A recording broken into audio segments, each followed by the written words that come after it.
Besidomint fotografiją, neišvengiamai susidurime su tokiu terminu kaip ISO. Kas tas ISO?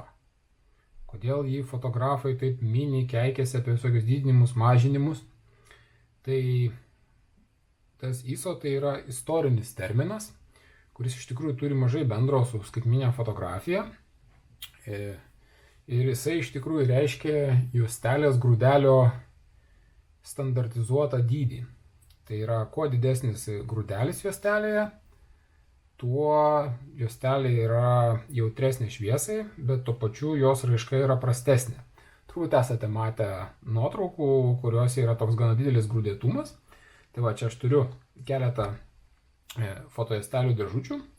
Kaip matome, ant šitų dviejų yra skaičius 100, ant šitų 200, ant šitos 400. Ir atitinkamai, jeigu paimti juostinį aparatą, vat, čia irgi matosi, nežinau ar gerai matosi, čia toksai mažas ratukas yra. Ir aš jį sukiodamas galiu atitinkamai nustatyti juostelės grūdo dydį. Pagal tai fotoaparatai, taip sakant, patys nežinodavo, kokio jautrumo juostelė įdėta, bet fotografas apskaičiuodamas ekspoziciją atsižvelgdavo į tai, kokio jautrumo arba kokio grūdelio dydžio yra juostelė. Pavyzdžiui, kai fotografuodavo mikrofilmus, tai juostelės būdavo netgi su labai smulkiu grūdeliu, kad būtų galima daug išdidinti. Ten būdavo 50 ar dar mažiau, visokie šnipai naudodavo. Tai va, tai seniausiam fotoaparatam, visokiam zenitam reikėdavo nustatyti, reiškia, tiksliau, čia šitas nieko nenustato, tik tai pats fotografas atsimena, kokią juostelę įdėjo. Reiškia, reikėdavo viską rankom daryti. Jau naujesniuosios fotoaparatuose, šiuo atveju čia yra Nikonas, visgi dar juostinis, vat nieko nėra, jokių matricų, bet va čia matome eilę kontaktų. Tai vėliau ant juostelių kasečių pradėjo gaminti tokius, kaip sakyti, iš folijos padaryti kontaktus, pagal kurios pats fotoaparatas susigaudydavo, kokia juostelė yra įdėta ir pagal tai apskaičiuodavo ekspoziciją. Dabar mes čia turime du skaitmeninius fotoaparatus. Kaip matome, ant šito fotoaparato yra ISO mygtukas, kurį mes, jeigu paspaudžiame, mes galime keisti ISO. Kaip matome, mes jį galim keisti gerokai daugiau negu pačios juostelės leidžia. Tai yra ne visai tas pats, kas juostiniuose fotoaparatuose. Tai yra toks labiau sąlyginis parametras, kuris iš tikrųjų reiškia, čia pavyzdžiui ISO 100, jeigu aš paspausiu funkcinį klavišą, mes galime pakeisti ten irgi iki 12 000 ten ir panašiai, galime prie kažkokių high, low reikšmių, reiškia, tai yra matricos signalo stiprinimo, kaip sakyti, parametras. Reiškia, mes čia fotoaparate, jeigu turėjom juostelę, kurios tas grūdelio dydis buvo, kaip sakyti, iš anksto apspręstas, gaminant, tai su skaitmeniniu fotoaparatu yra biškį įdomiau. Matrica turi tam tikrą jautrumą šviesai, reiškia, jinai gavusi kažkokios tai apšviestumą, fotonų kažkiek tai, jinai pagamina, sakykime taip, analoginį elektrinį signalą. Ta elektrinį signalą įvairių schemų pagalba mes galime sustiprinti ir paduoti jį keitikliui, kuris keičia analoginį signalą į skaitmeninį. Tai šiuo atveju, keisdami ISO ant fotoaparato, mes nedidiname matricos jautrumo šviesai, tačiau mes matricos signalo stiprumą, pavyzdžiui, ten, sakykime, nuskaitę žalios spalvos intensyvumą 5, matrica ir perdavė tą intensyvumą, kurio reikšmė yra 5, reiškia, fotoaparato stiprinimo grandinam, mes su specialiom schemom, kurios čia yra viduj, mikroschemos dažniausia, mes galime tą signalą sustiprinti. Tačiau atrodo viskas labai faina, reiškia, mes galime paimti tamsų vaizdą, padaryti iš jo šviesų, tačiau yra tam tikras mokestis už tai. Reiškia, kai mes stipriname signalą, kuris yra žemo lygio, reiškia, jis yra labai nedidelis, mes to pačiu sustipriname ir triukšmus, kurių turi pati matrica, arba jutiklis, kitaip tariant, ir kurį turi taip pat tie stiprinimo grandynai. Ir tokiu būdu mes gauname triukšmą. Na, triukšmą gal aš parodysiu prie kompiuterio, tad mes, taip sakant, skaitmeninės magijos pagalba persikeliam prie kompiuterio. Pažiūrim, kaip tas ISO atrodo praktiškai. Kai mes fotografuojame nepakankamo apšvietimo sąlygomis, kai jau objektyvas pakankamai šviesus, užuolaidėlės atidarytos maksimaliai ilgai, kas dažniausiai nutinka, sakykime taip, vakarinio kambario apšvietimo sąlygom, kai mes dar per daug nesitempdami galim skaityti, arba kaip vyksta visokios šventės, ten gimtadieniai ir panašiai, kuriuos norim nufotografuoti. Fotoaparatas tokia gera raiška, kad žmogaus akis nepasižymi. Ir va čia jau ant maksimumo, kaip matome, nuotrauka gavosi stipriai per tamsi. Kaip ją pašviesinti? Vienas iš būdų yra didinti ISO. Čia padidinus dvigubai, mes gauname tokią nuotrauką, lyg tai būtų ją į jutiklį patekę dvigubai daugiau šviesos. Tai va, kaip matom, 200 per mažai, 400 jau geriau, 800 jau beveik visai gerai, ir 1600 jau turime visai normaliai apšviestą nuotrauką, bet jeigu pasididinam, matom, kad čia atsirado kažkokie tai grūdėtumai, kažkaip tai aplamai ne taip viskas ryšku, kaip mes įpratę matyti prie gero apšvietimo. Tai dabar, ką tai reiškia? Ką čia tas ISO mum, taip sakant, blogo padarė? Iš tikrųjų, ISO čia yra ne prie ko. Kaip sakiau, ISO tai yra signalo stiprinimas elektroniškai. Reiškia, paėmė tą elektros signalą iš jutiklio, pastiprino. Ten jau perdavė visokius skaitiklius, kur paskui pavirto į skaitinę nuotrauką. Tai reiškia, kai mes stiprinam signalą, tuo pačiu sustiprinam visokios šiukšlės, vidinius fotoaparato triukšmus ir visokį kitokį dalyką, kuris yra kadre visada. Čia svarbu atsiminti. Tiesiog ISO, kadangi stiprina signalą, tai sustiprina ir visada triukšmą. Kaip analogija būtų koks nors, pavyzdžiui, kalbos įrašas prie itin judrios gatvės, kurį mes norėdami paklausyti, tai ką ten šneka, pasigarsinam.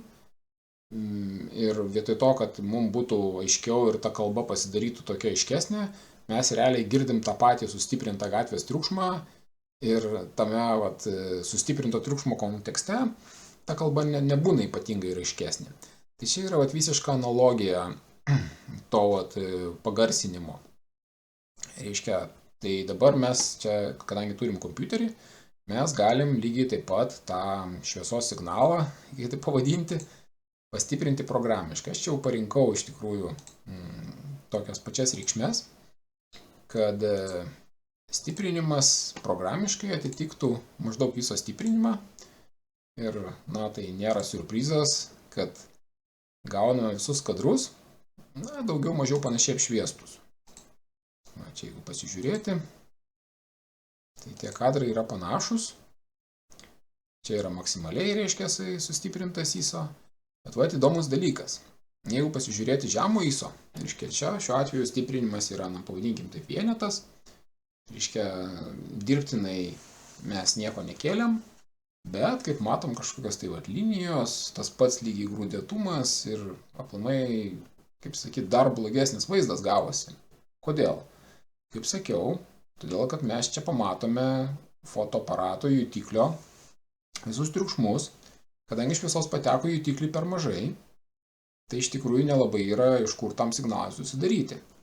Ir dar daugiau, jeigu pažiūrėti ISO 100, mes sustiprinom programiškai, atrodo, nieko nereikia daryti, tiesiog fotkinam tamsų kadrą ir ant kompo ištraukiam. Ne visai taip. Realiai, jeigu pažiūrėti šitą antakį, matome jisai toksai, pakankamai išplaukęs. O jeigu pasižiūrėti šitam, kai mūsų ISO, reiškia fotoaparatas, dar ten prieš visas skaitmenizavimo grandinės, sustiprino signalą. Ir matome, čia matosi kažkokia tekstūra. Čia yra spausdinta ant plastiko. Tai matome kažkokią tekstūrą ir šitas kadras jisai beveik toksai gyvesnis, šviesesnis, nes, kaip sakiau, tos šiukšlės jos yra visada Nesvarbu, kaip mes sustiprinsim signalą, ar skaitmeniniu būdu, ar elektroniniu. Ir dėl to ISO kaip ir nereikia bijot, kad jisai ten kažką sugadins ir taip toliau. Tiesiog tai yra dar vienas iš įrankių, kuris reikalingas tada, kai mes niekaip kitaip jau nebegalim įsileisti daugiau šviesos į jutiklį. Pavyzdžiui, neužtenka apšvietimo. Na, jeigu neužtenka apšvietimo, tai kito kelio ir nėra kaip pasidinti ISO, kad mes turėtumėm kažkokią tai padorų kadro šviesumą. Dar vienas atvejis, kai labai dažnai reikia užsikelti mum tą ISO, tai yra judesio fiksavimas. Pavyzdžiui, naminiai gyvūnai, vaikai, ir laukiniai gyvūnai lygiai taip pat. Žodžiu, lapai ten kažkokie tai nuo vėjo judinami.